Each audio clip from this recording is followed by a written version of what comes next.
républicanisme français est bâtard. Mais néanmoins, il a formé par Gambetta les bataillons scolaires qui ont fait cette France stoïque de 14, qui est restée 4 ans dans les tranchées, dans la merde, face à l'Allemagne. Alors qu'on ne me dise pas qu'un régime qui est capable, parce qu'on juge un régime politique aux hommes qui l'enfantent, qu'un régime qui a enfanté ça n'était pas un régime viable.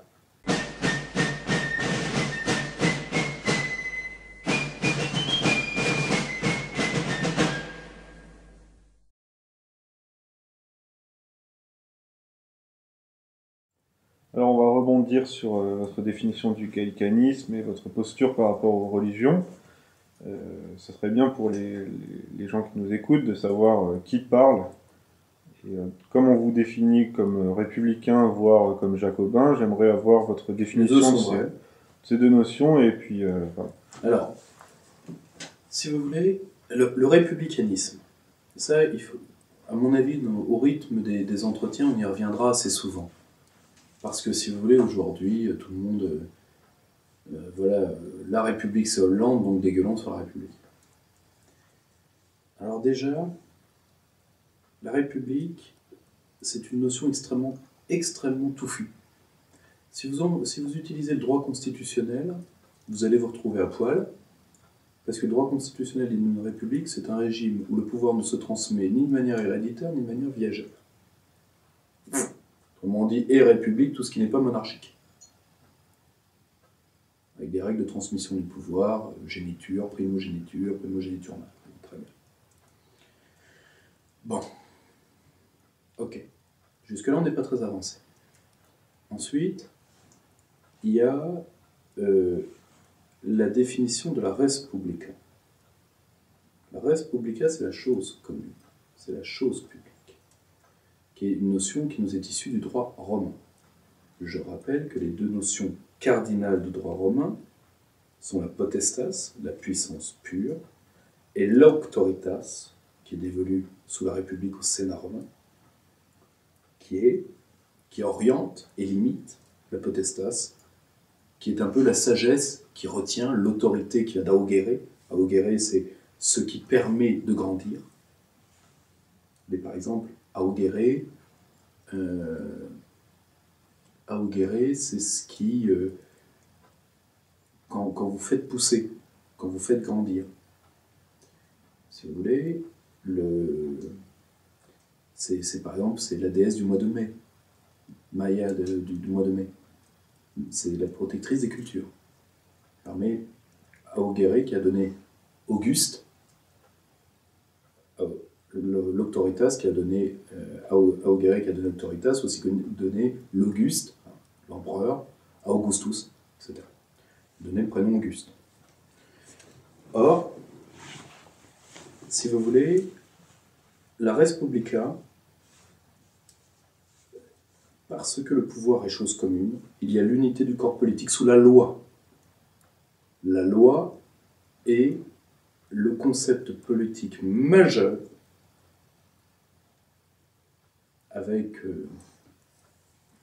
certes avec un ou deux autres, mais c'est l'un des grands concepts philosophico-politiques de l'Antiquité. Rappelez-vous, la stèle des Thermopyles, passant, va dire à Sparte que nous sommes morts pour ces lois.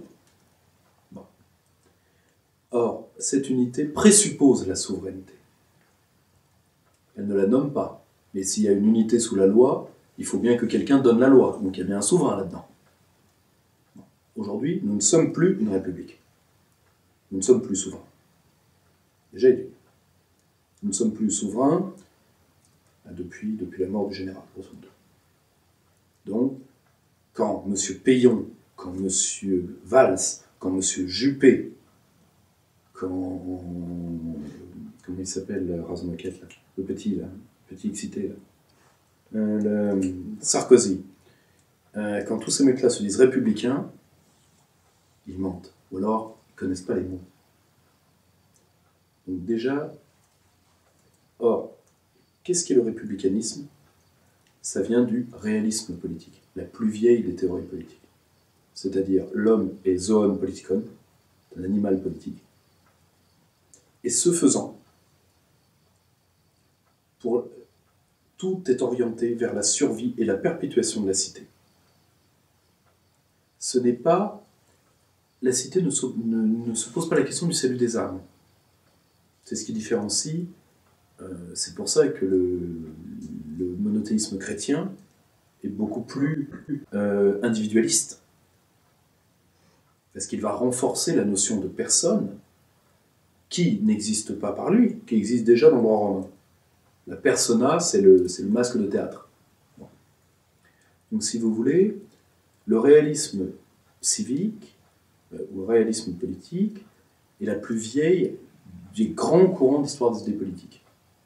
Par exemple, l'école des républicains se rattache, dans les grandes figures antiques, à Démosthène, qui est célèbre pour les Philippiques, contre Philippe II de Macédoine. Or, le père d'Alexandre le Grand. Or,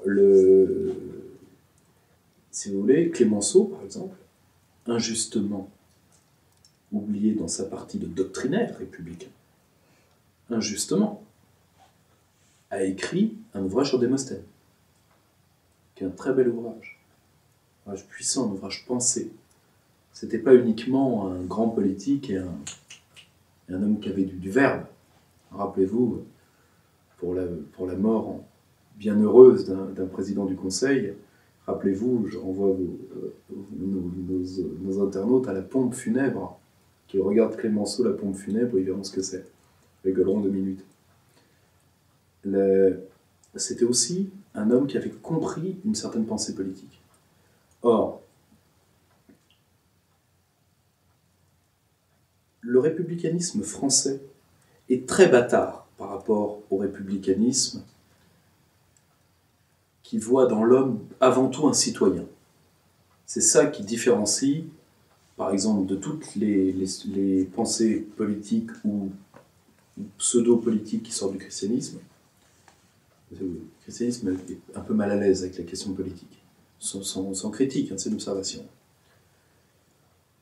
Mais pour le républicanisme, être homme, c'est d'abord être citoyen, c'est d'abord être au service des siens. Sinon, votre vie est altérée, elle est ratée. Qui, dans la cité grecque ou dans la République romaine, n'est pas au service de la cité? Les métèques et les esclaves. Pas très enviable. Vous comprenez? Or, à titre personnel, c'est la seule espérance que j'ai dans les hommes. Que, en utilisant ce bois tordu qui n'est jamais que la sédimentation, vous savez, cette expression qui est d'Isaiah Berlin, le bois tordu de l'humanité. Or, pour moi, ce bois tordu, qui n'est rien de plus que la sédimentation de la question de la survie, millénaire après millénaire, il faut le mettre au service de l'histoire, avec un H majuscule, et donc de la politique, et donc au service des autres, au service des siens. Et une vie qui n'est pas passée au service des siens, pour moi, c'est une vie ratée. Je reconnais. Certains me diront, je m'avais dit un ami prêtre, hein, il m'a dit, mais il n'y a que les vies qui ne sont pas au regard de Dieu qui sont ratées. Bon, réponse du berger à la bergère. Mais fondamentalement, c'est cet humanisme civique qui se fait pour la survie de la cité et qui est par-delà certaines règles de morale révélées aux bourgeoises, par-delà droite et gauche, par-delà toutes ces notions-là qui, à mon sens, sont des notions fausses. C'est pour ça que dans mon panthéon, il y a Machiavel, qui est un grand penseur du bien commun. Mais comme personne ne le lit, personne ne le voit. Mais au milieu de la Renaissance, un homme qui dit « je préfère ma patrie à mon âme », alors que tout le monde croit à l'enfer en ce temps-là, ben c'est un homme qu'en a une sacrée paire, pardonnez-moi de vous le dire. C'est un homme qui mérite qu'on se souvienne de lui. Vous croyez une forme de transcendance profane et civique? Civique, oui. Ensuite, moi, ça ne me coupe pas d'idées métaphysiques qui me regardent, mais qui me relient plus à mes ancêtres et à la terre, plus qu'à autre chose. Vous voyez, n'étant pas relié au monothéisme, j'estime que la pensée grecque depuis Aristote, comme vous le savez, il y a le communisme platonicien, que les cons, parce que tout le monde dit, ah oui, Platon est un totalitaire, qu'est-ce qu'on raconte, qu'est-ce qu'on n'entend pas comme conneries. en réalité, le communisme chez Platon ne s'applique quasi pleinement qu'à la caste guerrière, dont le modèle est Sparte, pour la survie et la défense de la cité, encore. Platon, Aristote, dans la politique, va critiquer Platon, mais avec le même but, faire survivre la cité. Ce qui est la grande question de la pensée antique.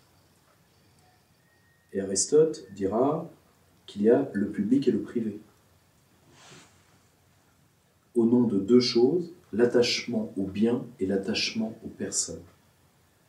Ça forme la sphère privée. Et la religion des ancêtres, la religion grecque, là je vous renvoie au sublime livre de Jean Solaire, Le sourire d'Homère, la religion grecque n'est pas du tout une religion révélée. Les dieux chez Homère ne sont que des personnages comme les autres. La preuve, ils souffrent, ils peuvent être blessés, même par des mortels, pendant la guerre de Troie. On est très loin du Dieu omnipotent, omniscient et omnipuissant. Donc, si vous voulez, moi, mon idéal vient plutôt de ça. Et je laisse les gens régler dans leur sphère privée leurs questions métaphysiques. Moi, j'ai des questions métaphysiques, comme n'importe qui. La mort me préoccupe, tout ça, ça me préoccupe. Le problème n'est pas là. Mais pour l'aspect de la cité, pour l'aspect politique, je suis républicain au sens où, pour moi, le pouvoir est chose publique. La République s'oppose à la tyrannie, le pouvoir est chose privée. Et pour moi, l'homme ne se réalise pleinement qu'en tant que citoyen. Ce qui fait de moi un antilibéral conscient et assumé. Je vais vous donner un exemple. Peut-être avez-vous vu que notre fameux métaphysicien du Blue Jean a ressorti un livre, qui est une sorte de conte de Noël libéral, qui est Réussir sa vie. Monsieur Attali, je crois. Qui lisez ce livre-là, enfin, téléchargez-le, photocopiez-le, ne l'achetez pas, les personnages, on n'a pas besoin. Achetez-vous plutôt le Suicide français. Mais photocopiez-le, faites quelque chose. Le personnage n'en a pas besoin. Et là, vous verrez ce que c'est la vision libérale du monde. Moi, c'est bien, c'est que maintenant c'est écrit. La vision libérale avancée. Il y a eu des libéraux ambigus, des libéraux moralistes. Je pense à Adam Smith particulièrement. Mais aujourd'hui, délié de tout, vous avez le cœur nucléaire de la théorie. Malheureusement, regardez ce que ça donne. Et vous pourrez me dire, mais la monarchie aussi, le pouvoir est chose publique. Vous auriez raison. Le problème, c'est que là, on passe de républicain au sens, avec un R majuscule, à républicain français. Le républicanisme français, premièrement, est très matiné de libéralisme, à cause de la Révolution française. Parce que la Révolution française, c'est des hommes que j'aime très moyennement, comme Benjamin Constant, qui hurlent assez de Plutarque, assez de Lycurgue, parce qu'il en avait marre d'entendre des références toujours à la Rome républicaine, à la grande tradition grecque. Et lui, il voulait avant tout la liberté des échanges, comme tout grand bourgeois. Au passage de Benjamin Constant, et c'est ça l'ambiguïté du libéralisme français. Il est grand bourgeois à Paris, pour s'acheter les biens des nobles saisis. Mais en Suisse, c'est un seigneur féodal d'une rare brutalité.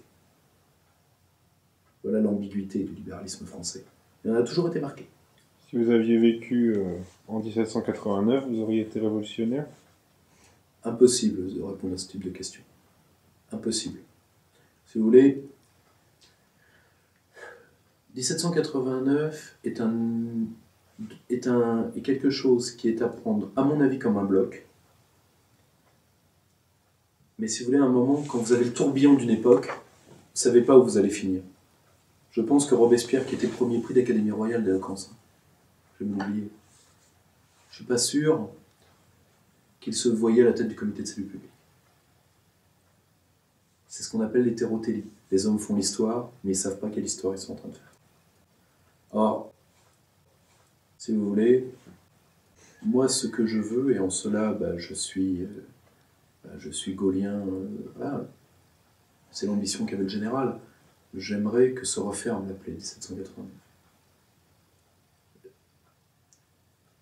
Je vais vous l'illustrer parce que beaucoup de gens pensent que c'est pas possible. Mais je vais vous illustrer à quel point c'est possible.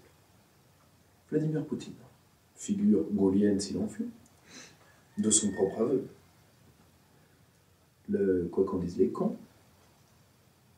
On renvoie au livre de Yannick Jaffray, Vladimir Bonaparte Poutine. Entre autres, et surtout parce que c'est quand même un ouvrage majeur de l'aveu de tous les commentateurs qui l'ont entre les mains. Parce que c'est quand même un grand traité, ça je cite un grand professeur d'université qui m'avait dit ça faisait longtemps qu'il n'avait pas lu un tel traité de philosophie politique.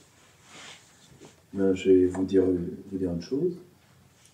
Poutine a refermé l'appel 1917.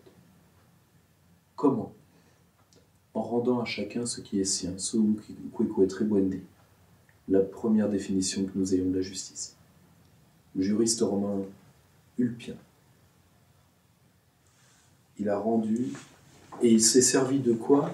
Il s'est servi d'une faculté que la religion orthodoxe a et que le christianisme et que les catholiques n'ont pas. Dans la religion orthodoxe, les morts se réconcilient. Quand un homme meurt, il est absous. Son jugement appartient à d'autres. C'est pour ça qu'aucun Russe ne vous laissera, en tant qu'occidental, dire du mal de Staline.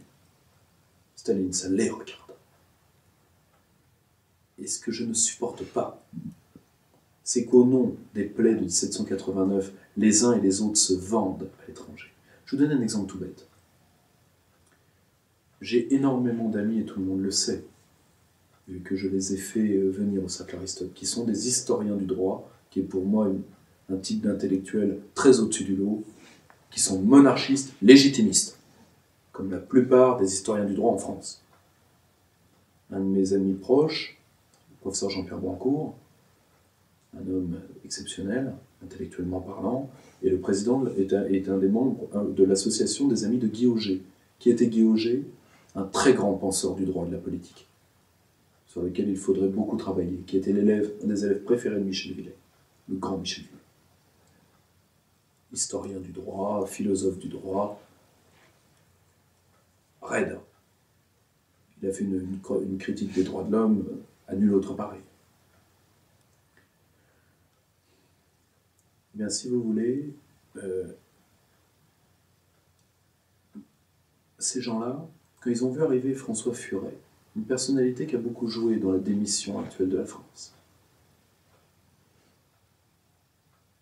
ils l'ont salué en disant « Ah, grâce à lui, on va pouvoir enfin dire un peu de mal de 1789 » contre l'école marxiste qui était marquée par Mathiez et Sopoul, qui d'ailleurs n'avait pas faux surtout, très loin de là. Aujourd'hui, on relit leurs écrits avec un petit peu de nostalgie.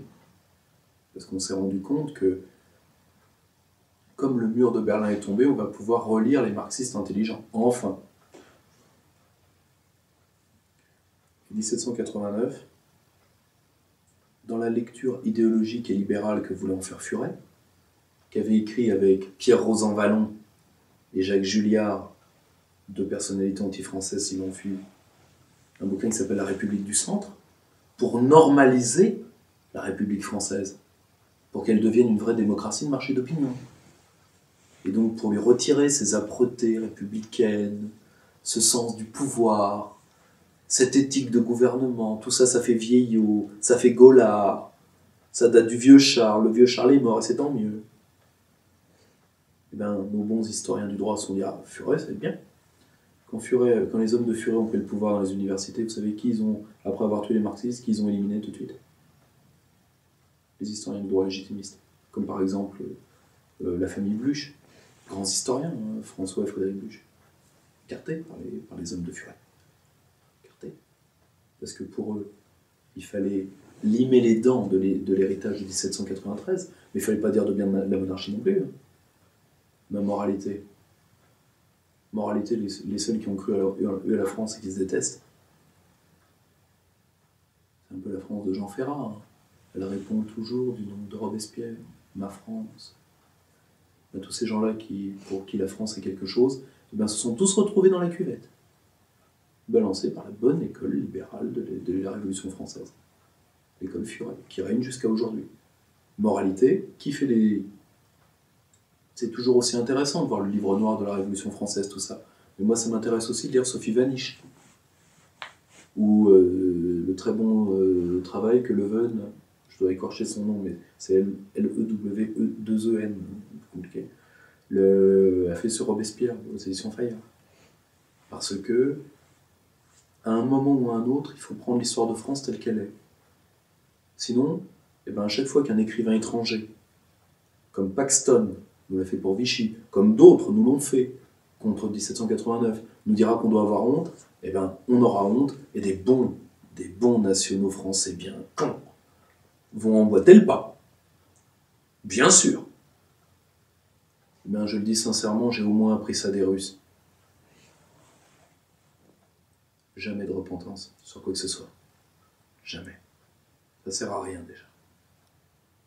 Là, pour une fois, et c'est drôle, et là je demande, je sais que pour beaucoup de catholiques, les noyés de Nantes, tout ça, ben je crois qu'il y a un passage, je crois que c'est Saint Matthieu qui dit « Laissez les morts enterrer les morts ». Vous devriez y réfléchir. Franchement. Donc si vous voulez, le républicanisme français est bâtard.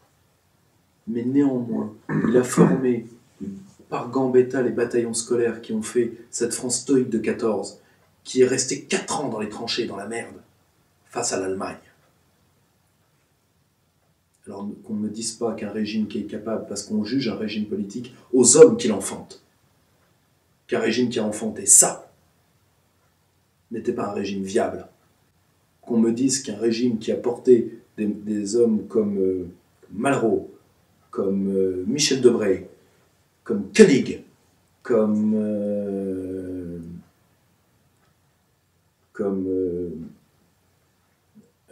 Mesmer, n'était pas lui aussi un régime viable. Voilà. On juge un régime à ceux qui le créent. Alors, qu'on ne juge pas l'idéal de la République avec un grand R par rapport à Chirac, à Sarkozy, oui, parce qu'on peut et à Hollande. On peut le juger par ce qu'il est devenu aujourd'hui. Est-ce qu'on doit juger l'institution monarchique par Louis XV? Répondez-moi. Louis XV, grand roi, qui a dû être enterré de nuit, je vous le rappelle. Enterré de nuit parce que le peuple voulait sa tête. Déjà. Là, le peuple, c'est le peuple qui le voulait. Ensuite, il y a des choses que Louis XV a fait qui étaient positives, mais qui étaient beaucoup trop techniques pour être visibles. Et pour beaucoup de gens, c'était une régression. Nous avons eu des rois feignants. Nous avons eu Louis XV. Même le brave Louis XVI, qui était si mignon, le serrurier. Il était si mignon. Il fait la guerre des Amériques. Et vous savez pourquoi vous savez pourquoi la guerre des Amériques a lieu? Parce que les colons anglais ne veulent plus de la logique de la puissance britannique. La puissance britannique est une logique réticulaire, c'est-à-dire partout nous mettons des bases, et à la fin l'océan est à nous. L'intérieur des terres? Pourquoi faire? Il n'y a rien là-bas. Il y a des peaux rouges des Français et des Espagnols. Et pour eux, en plus, comme les Français s'acoquinaient avec les Indiennes, et qu'il y avait des Indiens qui servaient dans les troupes de guerre françaises sous uniforme, pour eux, c'est quasiment de la zoophilie. Donc ils n'allaient pas se frotter à ça. Hein. Et les colons anglais voulaient extirper les Indiens, qui pour eux n'étaient qu'une seule et même chose. Et le roi George leur a dit non. Non, je vous l'interdis. C'est à cause de ça que commence la Boston Tea Party. C'était pour commencer ce qui allait suivre, les French Indian Wars. La fameuse guerre où les Anglais nous foutent dehors d'Amérique. Comment elle s'appelle dans les manuels scolaires américains? French Indian Wars, contre les Français et les Indiens. Parce que pour eux, c'était une seule et même chose. Pourquoi? Parce que la plupart des tribus indiennes étaient de notre côté. Tout comme plus tard, la plupart des tribus indiennes seront du côté des sudistes. Parce qu'ils savaient trop ce que les nordistes voulaient leur faire. Voilà. Le dernier général sudiste à se rendre est un Indien. Il dit jamais ça. Ça change un peu l'histoire des États-Unis. Or, si vous voulez, d'avoir ce genre, Louis XVI, il a participé donc à la perte que nous avons eue, en tombant dans un piège grossier qui était de subventionner une guerre qui, en fin de compte, était faite contre lui. Alors on balance 1000 ans de monarchie à cause de ça?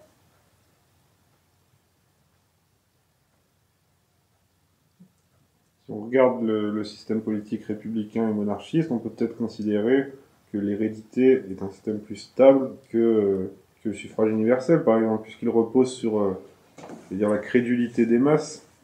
Oui, mais l'hérédité repose sur l'éducation du roi. Mmh.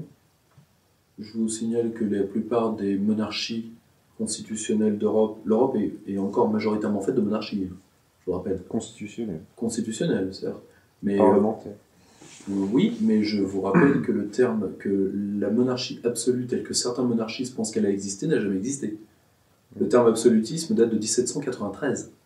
Il entre dans le dictionnaire en 1793. À la base, c'est quelque chose qui est fait pour abaisser le pouvoir royal et pour l'insulter. Absolutisme, ça vient c'est absolu, c'est-à-dire délié. Or, le pouvoir du roi n'était jamais délié. Il avait contre lui les corporations, l'Église, avec laquelle il devait composer en permanence, les corporations, la noblesse.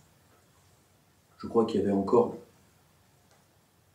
Il y avait, je ne sais pas, de nobles en 1789, ça doit faire au moins 30 000 personnes, chose près. Déjà, pendant la Terreur, il y aura 14 000 décapitations. Bon, vous voyez le problème? Or, les idées libérales que Fénelon a données à Louis XVI par ses écrits, on pourrait dire que le roi fut mal éduqué. Or, et c'est ce qu'il faut sauver, c'est pas le système héréditaire du fait monarchique. C'est le principe monarchique lui-même. C'est-à-dire, non le roi, mais le fait de transmettre un exécutif stable et fort. Et au-dessus des partis. La Ve République a réussi ça. Aujourd'hui, la Ve République est défigurée. Comment on pouvait dire qu'elle a réussi ça alors que dès la mort de De Gaulle, tout cela a été bradé, disons. Tout cela a été bradé pour un problème. C'est que, et ça aurait pu avoir lieu dans une monarchie, c'est que les règles constitutionnelles ont été piétinées. L'esprit de la Constitution a été piétiné et personne ne s'est levé pour la défendre. Ce qui, imaginons, nous avons un roi qui a la fiabilité idéologique et intellectuelle de M. Valls. Tout à fait possible. Hein. Parce que moi j'ai beaucoup d'amis monarchistes, mais je leur demande au fait quel candidat vous voulez. Et là d'un seul coup, le débat se fait plus calme. Parce que ils sont pas si bien armés que ça. Hein. Le gros problème, c'est, si vous voulez, ce roi pourrait marcher sur les règles de la monarchie, et entre autres sur ces règles d'équilibre que je vous ai données plus tôt. Si personne ne l'arrête, il peut continuer. C'est la même chose qui s'est passée. Le gros problème, c'est que nous avons eu des gens qui ont piétiné la Constitution de la Ve République, que ce soit le président Mitterrand, que ce soit Chirac, que ce soit le Conseil constitutionnel, en s'arrangeant le droit de juger le fait politique au nom de la Déclaration des droits de l'homme, ce qui n'a pas été mandaté pour faire, et de laisser passer, comme l'ont fait les cours supérieures, c'est-à-dire le Conseil d'État et la Cour de cassation, la supériorité du droit européen, tout ça équivaut à de la haute trahison. Que Sarkozy a supprimé, je crois. À la bonne heure. Mais attention, un État vit sur une part de constitution non écrite. Toujours.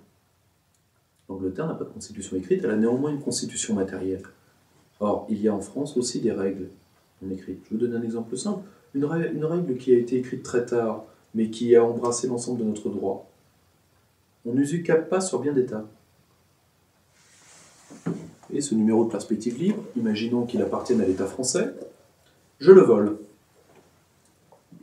Il ne m'appartiendra jamais. Alors que si je vous le vole à vous, il est à moi dans 1 an et 1 jour. C'est-à-dire que, comme le dit le vieil adage, qui mange l'oie du roi, 100 ans après en rend les plumes. Vous voyez ce que je veux dire? Donc il y a des règles non écrites, et la haute trahison en fait partie. Croyez bien que quand les juristes de la France libre ont ressuscité d'entre les morts le terme de dégradation civique qui datait de 1792, je crois, à vérifier, 1791, 1792, pour éviter d'avoir à pendre tous les traîtres qui devaient être pendus en 1944. C'est pour ça qu'on n'en a pas pendu assez, à mon sens, d'ailleurs. On aurait peut-être dû mettre un gigot de plus. Mais cette règle-là n'existait pas. Elle n'existait plus. Elle était endormie. Nous l'avons réveillée et ça a évité un bain de sang en 1944. Bien. Si vous voulez, vous savez, d'ailleurs, ce que vous dites est vrai, mais il reste encore le titre 5 du Code pénal, je crois. Atteinte aux intérêts vitaux de la nation. Alors, croyez-moi, ils n'ont pas tout enlevé. Ils n'ont pas tout enlevé. Et de toute façon, à leur place, je ne le ferai pas. Parce que s'ils enlèvent les mots pour le dire, il reste la chose. Et si vous enlevez les règles qui permettent l'établissement d'une justice et donc des droits du contradictoire et de tout ce qu'un appareil judiciaire porte avec lui, eh bien alors vous ouvrez la voie à la justice de fait. C'est moins sympathique. C'est plus expéditif aussi, mais c'est plus brutal. Attention, je n'appelle à rien, je ne souhaite rien, je dis juste que plus vous empêchez des gens de compter vos responsabilités par l'état normal, plus vous renforcez l'état d'exception. C'est normal, c'est logique. Bon. Voilà. À un certain moment, il faut passer à la caisse. Là, c'est une question que j'ai également posée récemment dans un entretien à Bernard Chalumeau. Comment faire en sorte, justement, que ce qui a été fait pour la stabilité de l'État ne soit pas défait suite, par exemple, à la mort de Gaulle ou à la transmission héréditaire À mon avis, c'est faire en sorte que c'est renforcer la Constitution de la Ve République dans le fait que la Constitution de la Ve République ne soit plus amendable que par référendum. De Gaulle a dû maintenir les deux possibilités de référendum parce que, il ne faut pas oublier une chose. Si vous voulez, moi j'aime bien les républicains légalistes, je vous l'ai dit, autant je suis attaché à la logique républicaine, autant il y a une schizophrénie du républicanisme français qui parfois me déplaît souverainement. Par exemple, c'est un régime qui adore les procédures mais qui n'a vécu que sur ses grands hommes. Gambetta, Clémenceau, Mendès France à la rigueur. Mais sans ces grands hommes, la République est quoi? La République n'est rien. Alors que c'est un régime qui se veut dépersonnalisé. Vous vous rappelez du duc de Broglie? Moi non plus. Mais bon, admettons. Et par exemple, ils ont une adoration pour les procédures, pour le légalisme. Le problème, c'est que le droit est un attribut de l'être. Le droit est une relation. C'est une relation entre les êtres, le droit. C'est pas un fait qui est comme s'il était tombé du ciel. Vous comprenez ce que je veux dire? Or, pour faire du bon droit, de la bonne justice, il faut avoir une séquence dans la tête que le général avait très très bien résumée. D'abord la France, ensuite l'État, après le droit. Le droit est un attribut. Si vous voulez, aujourd'hui, face aux commissaires, d'ailleurs qui portent bien leur nom, européens, nous sommes en face d'ayatollahs du droit. Mais ce ne sont que des ayatollahs, au pire des sens du terme. J'ai plus de respect pour un vrai ayatollah. Or, le gros problème, c'est que, si vous voulez, il faut renforcer ce qui constitue la Constitution des Français et la rendre quasiment inamendable, voire même, comme ça se fait dans la loi fondamentale allemande, pour une fois que je dis du bien de quelque chose qui vient de là-bas, même si ça a été dicté par les Américains, je pense que cette marque de talent est plus américaine qu'autre chose, il faut même faire une part totalement inamendable sur la souveraineté, sur la langue, etc., comme une part de la loi fondamentale allemande est intouchable. Je ne vois pas pourquoi au moins les 10 premiers articles de la Constitution française ne pourraient pas être totalement inviolables. Je suis désolé. Et tout le reste, par voie référendaire, et vous allez me décarrer les principes généraux du droit, les droits de l'homme, tout ça, ça n'a rien à faire là-dedans. Ça n'a rien à faire là-dedans. Est-ce que la voie référendaire ne peut pas être contournée par la manipulation des masses? Certes, mais vous me direz, un roi mal entouré est un roi tout aussi manipulable. Le gros problème si vous voulez, là par contre, le problème il est éducatif. En termes de guerre cognitive, des guerres cognitives sont menées contre le peuple français depuis un certain temps, pour lui faire croire des tas de trucs. Je vais vous donner l'exemple d'une guerre cognitive faite contre nous qui a réussi. Un sondage récent nous dit que la plupart des Français pensent que c'est l'Amérique qui les a sauvés de l'Allemagne nazie. Ben, c'est pas vrai. C'est l'Union soviétique qui nous a sauvés de l'Allemagne nazie. 27 millions de morts pour l'Union soviétique et 500 000 pour les États-Unis. C'est encore plus raide que ça. Plus de 80% de l'effort de guerre germanique est à l'Est. En réalité, ce que ne comprend pas une partie une partie des piailleurs qui parlent de ce dossier douloureux. Dossier douloureux, on sait quelque chose, hein, je suis famille de déportés. Pour fait de guerre.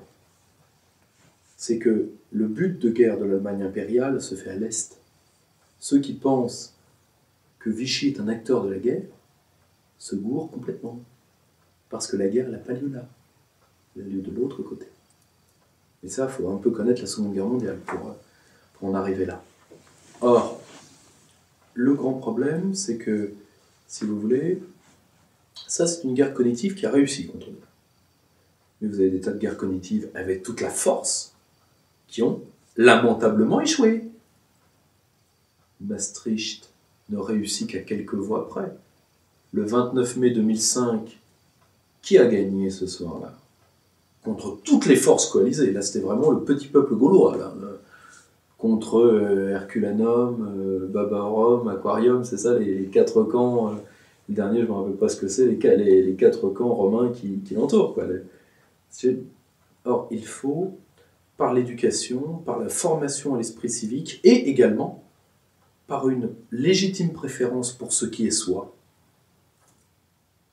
Ça, qu'on ne vienne pas me coller de procès. Tous les systèmes éducatifs asiatiques enseignent ça. Pas déconner. Et le système américain. Pourtant, je croyais que l'Amérique, c'était parole d'évangile. Alors, croyez bien qu'un petit Américain qui sort de l'école, le peu de choses qu'il a appris, c'est que l'Amérique était supérieure à tout le monde. Or, il faut que nos enfants apprennent des systèmes d'autodéfense mentale et cognitif pour éviter les manipulations. Mais ça, c'est dans l'éducation. Ça fera d'eux des individus plus libres. À une condition, on ne peut faire ça à un peuple que s'il est très éduqué. Et pour ça, il faut accepter d'avoir un peuple éduqué, un peuple politique comme l'est le peuple français, et donc un peuple qui ne se laisse pas marcher sur les pieds. Et pour ça, il faut des hommes d'État capables de gouverner au sens de gouvernail, ce peuple. Autrement dit, il ne faut pas M. Watt. Il ne faut pas notre catalan ombrageux et ténu. J'aimerais parler avec vous d'un concept qui revient régulièrement dans le camp souverainiste, qui est la remigration. Parce que pour faire face je sais que ce terme est interdit, mais au grand remplacement de population qui nous est imposé, outre la guerre civile, quelle solution se présente pour résoudre ce problème? Est-ce que, selon vous, la remigration est une solution qui serait applicable? Alors, ça dépend ce qu'on entend par remigration. Déjà, je pense que rien, ou pas grand-chose, en tout cas rien de bon, ne se fera par la violence. La position souveraine, c'est de n'user de la violence que comme ultima ratio. N'oubliez pas que c'était ce qui était marqué sur les canons royaux. Le dernier argument des rois. Or, si vous voulez, il y a 3 écueils dans la remigration, à mon avis, pour qu'elle soit faisable. À titre personnel, oui, évidemment que je la souhaite, disons, dans des procédures de garantie de droit, et dans le fait que l'État puisse exercer sa pleine souveraineté, mais que ça se fasse dans un cadre humain. Ceux qui rêvent de violence à travers ça, là encore, écartons les excités. Il y a 3 écueils dans la remigration.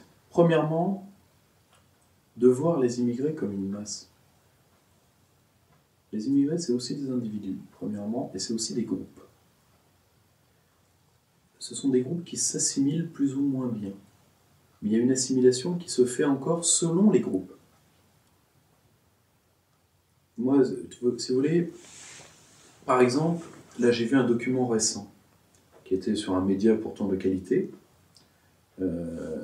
qui était sur le coût de l'immigration, où on n'avait pas fait venir, à mon avis, quelqu'un qui connaît vraiment son sujet, qui est mon ami Jean-Paul Gourevitch. On avait fait venir un autre qui venait des camps radicaux. C'est quelqu'un qui est arrivé dans la même phrase à dire « on ne peut plus comptabiliser les immigrés européens ». Et à dire, dans la même phrase, mais on sait qu'ils donnent quand même plus de chefs d'entreprise, par exemple les Portugais, en moyenne que les Français. Si tu ne peux pas les compter, tu fais comment? Ça, c'est le niveau, ça c'est un niveau d'amateurisme qui veut à tout prix taper sur l'arabo-musulman, l'asiatique, faut pas oublier, on a plus de 200 000 latino-américains en France, alors pourquoi pas eux aussi? Donc si vous voulez, par contre, les immigrés européens, c'est bien, hein, bien sûr. Les Roumains, c'est vachement bien. Les Bulgares, tous les mecs qui viennent des pays d'Europe de l'Est et des Balkans, super, extraordinaire. Eux, ils se voient pas. Et ils posent pas de problème, tu parles, il y en a déjà plein de prisons. Mais peu importe. Peu importe. Ça, c'est le premier accueil. C'est l'amateurisme. Parce qu'on voit les musulmans, on confond islam, immigration, tout ça, et on fait une masse. Premièrement, il y a des parts de population qui s'assimilent. Je pense particulièrement aux communautés asiatiques. Vous me direz, comment ça se voit? Déjà, ça se voit en trois choses. Premièrement, ils ont, et c'est là où je vais venir sur le caractère individuel du fait migratoire, premièrement, les communautés asiatiques, elles se scindent rapidement. C'est-à-dire, vous avez ceux qui sont là pour rester, ceux qui sont là pour partir. En moyenne, ils sont là 3 ans. C'est pour ça qu'on dit, c'est jamais les mêmes. Oui. Ils rentrent chez eux. Ils ont fait un peu d'argent, ils rentrent chez eux. C'est-à-dire qu'ils ont travaillé, ils ont respecté nos lois, ils sont partis. Ils ont donc enrichi la France. Ils ont fait le travail de personne. Bon, ok. C'est pas de l'immigration négative, c'est que je sache. Ensuite, ceux qui sont là, par exemple, si vous voulez, il suffit de se promener un peu dans Paris pour voir que c'est une large part de la mixité des couples franco-asiatiques. J'en sais quelque chose. Alors, si vous voulez, ça marche, ça n'a pas l'air de marcher si mal que ça. Or, quand ils s'assimilent, ça se voit, par exemple, il suffit de le voir par rapport à des retours qu'on a de classe. Déjà, ils francisent les noms des enfants. Et on n'est plus habitué. Hein. Ils les francisent d'eux-mêmes. Hein. Personne ne les oblige, puisque maintenant on n'a plus le droit de les obliger. Mais voilà. Donc l'enfant, il est là pour rester. Donc il s'assimile. Et deviennent d'ailleurs, ils font d'ailleurs généralement d'assez bonnes classes. Donc si vous voulez, alors vous me direz, oui, mais c'est pas les majoritaires. Oui, mais il y en a quand même entre 400 et 600 000 en France. Vous voyez? Parce que comme on dit, il y a 15 millions, pourquoi pas 20 millions, 30 millions, demain ce sera 45 millions. C'est drôle, parce que 60% de la population française vit dans la France périphérique, et les populations immigrées sont majoritairement concentrées dans les villes, là où il y a 40% de la population française. Et on dit qu'il y en aurait déjà 25 millions, 30 millions. Faut se calmer aussi là-dessus. Par contre, je comprends, là encore, je reviens sur les fondamentaux, le sentiment identitaire du moment qu'il est français est sain. Mais si vous voulez, évitons le gag. Voilà. Déjà, c'est de voir les immigrés comme une masse.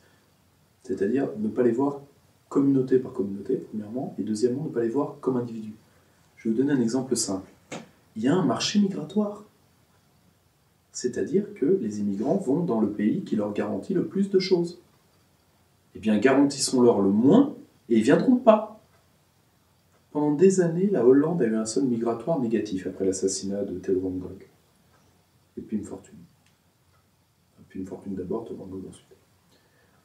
Comment ça s'est fait? ils ont même opéré une substitution migratoire en prenant des pays d'Europe de l'Est par rapport aux Marocains qu'ils avaient traditionnellement. Comment ça s'est fait? Par une politique incitative et contraignante. Il n'y a pas eu de violence. Les gens ne viennent pas, mais est-ce qu'ils repartent? Ah bah oui, en Hollande sont repartis. Les gens qui sont nés ici? Ceux qui sont nés ici, ça dépend encore, là encore. On dit on n'a pas le droit de faire des apatrides. Je vois pas en quoi ça vient faire là-dedans, vu que s'ils perdent leur nationalité, ils recouvreront la nationalité de leurs parents. De toute façon, la plupart des nationalités, par exemple la nationalité marocaine, on ne la perd jamais. Bon. Je vois pas trop ce que ça vient faire là-dedans. Par contre, là encore, on ne peut pas gérer ça, il faut gérer ça au cas par cas. Il faut gérer ça en termes, il faut gérer ça de manière humaine. Et surtout, ça c'est, on a vu le premier écueil, les voir comme des masses. Deuxièmement, penser que l'immigration est en soi la cause de la perte de souveraineté et préférer la chasse à l'immigration plutôt que le recouvrement de souveraineté. Moi, j'ai été très choqué de voir des commentaires, j'ai été très choqué de voir des argumentaires sur la remigration où on parlait dans un gloubi-boulga, où on disait l'euro facteur de puissance, nous sortons déjà assez de l'Europe, nous n'en sortirons pas, pour faire la grande communauté contre le grand remplacement. Dit en plus de la part de gens qui refusent une politique nataliste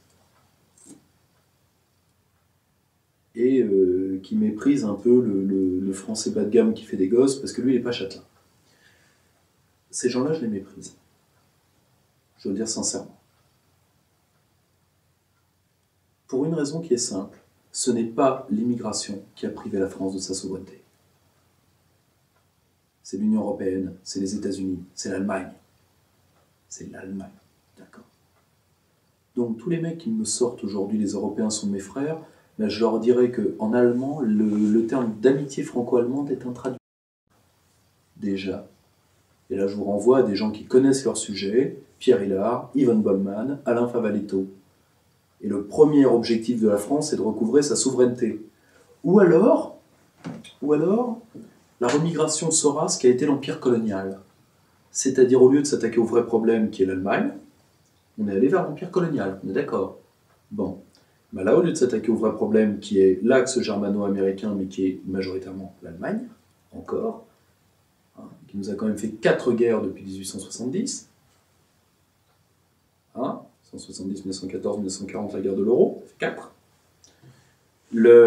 Et bien là, on va se venger sur l'immigration.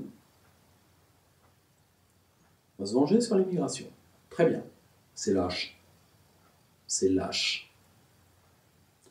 Ensuite, dernier point, toujours sur ce point-là, il faut bien comprendre une chose. Aujourd'hui, il y a des gens qui adorent le fait qu'il y ait des manifs anti-islam en Allemagne, je crois. Des gens qui se paluchent là-dessus. Très bien. Moi, j'aimerais qu'il y ait des manifs anti-Merkel en France. Non. Parce que, peu importe ce qu'est l'islam. L'islam, est-ce qu'elle nous est hostile? Certainement.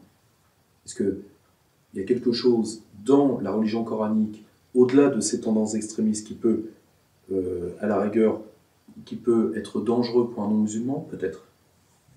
Moi, j'ai vu l'islam sur 3 continents, ça ne m'a pas super convaincu. J'ai vu en Asie, en Afrique et en Europe. Ça m'a moyennement convaincu. Mais Monsieur Islam n'existe pas en géopolitique. Il n'y a pas un grand ordonnateur musulman. Est-ce qu'il y a des gens qui participent sciemment à l'islamisation de la France? Oui. Ce sont des réseaux qui doivent être brisés. Mais pour les briser, il faut les briser par la puissance d'État. Pourquoi n'avons-nous pas la puissance d'État? À cause de l'Union européenne. Donc on fait les débats, chacun dans l'ordre. De toute façon, c'est très simple. Vous virez 10 immigrés de trop, Cour européenne des droits de l'homme, condamné, réintégré. Terminé. Ok? Donc, si vous voulez, moi, je ne veux pas de discours inconséquents. Voir comme des masses. Deuxième échec, l'inconséquence. D'accord? Et d'oublier le sens des priorités. Voilà. Dernier échec, de penser que Alors, il y en a qui pensent à la remigration avec des aides au développement, etc. Donc, il y a des gens déjà qui ont déjà pensé ça de manière intelligente, il faut le reconnaître. Ensuite, il faut qu'ils pensent ça dans l'objectif de la géopolitique réelle de la France. La géopolitique réelle de la France, c'est pas l'Europe. Nous avons trois avenirs. La latinité, le Pacifique et la francophonie. Tout le reste, c'est très simple. Vous voulez être européen? Très bien. Votre avenir est écrit dans vos courbes démographiques. Terminé. Okay. Parce qu'à la rigueur, la France, même sans son solde migratoire, ces calculs-là existent. On s'en sort pas si mal. Mais il y a des pays qui sont finis. Pour certains, c'est pas un mal. Quand je vois les courbes de la démographie allemande, moi je me dis qu'on n'aura pas à se foutre dessus une cinquième fois, quand la crise de l'euro sera terminée, enfin quand soit ils auront détruit tous les emplois en France, et ils auront gagné pour la plus grande joie de l'extrême droite française, qui a toujours rêvé d'aller se prosterner à Berlin, soit l'Allemagne, nous ayant étranglés, et comme nous, ses clients, s'effondrera, et là peut-être que l'Europe connaîtra enfin la paix économique. Et si vous voulez, le vrai avenir de la France, c'est avec l'Amérique latine, c'est avec l'Afrique, et c'est dans le Pacifique, par l'avant-garde de la République, qu'est la Polynésie. C'est où l'avant-garde de la France. D'ailleurs, pour ceux qui nous regardent, je les salue avec ma plus grande tendresse et ma plus grande fraternité. Ma plus grande fraternité. Pourquoi? Parce que l'avenir du monde va rebasculer du côté du Pacifique, et nous, le Pacifique, on y est. L'Union européenne, elle n'y est pas.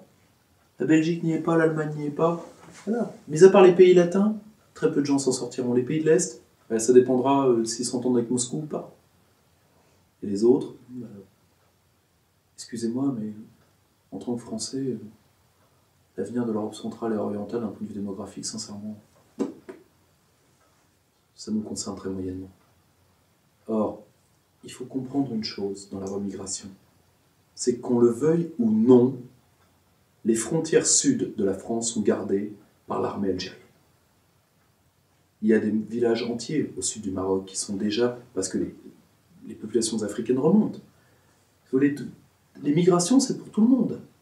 La plupart des migrations africaines restent en Afrique, ce qu'on a tendance à ne pas savoir, et vont de pays en pays, et ça pose autant de problèmes.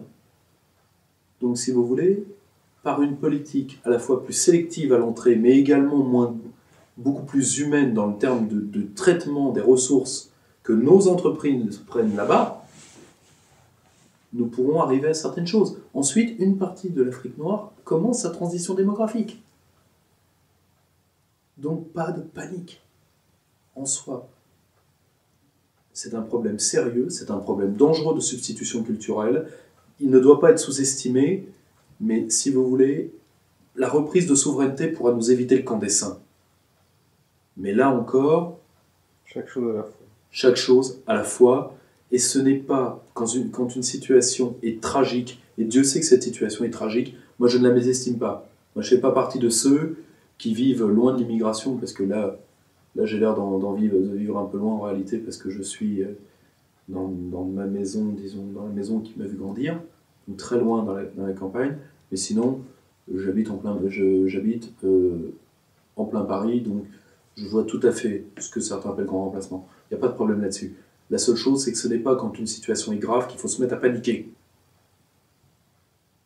Sinon, on fait tuer les hommes qui vous suivent. Et ça, c'est un crime.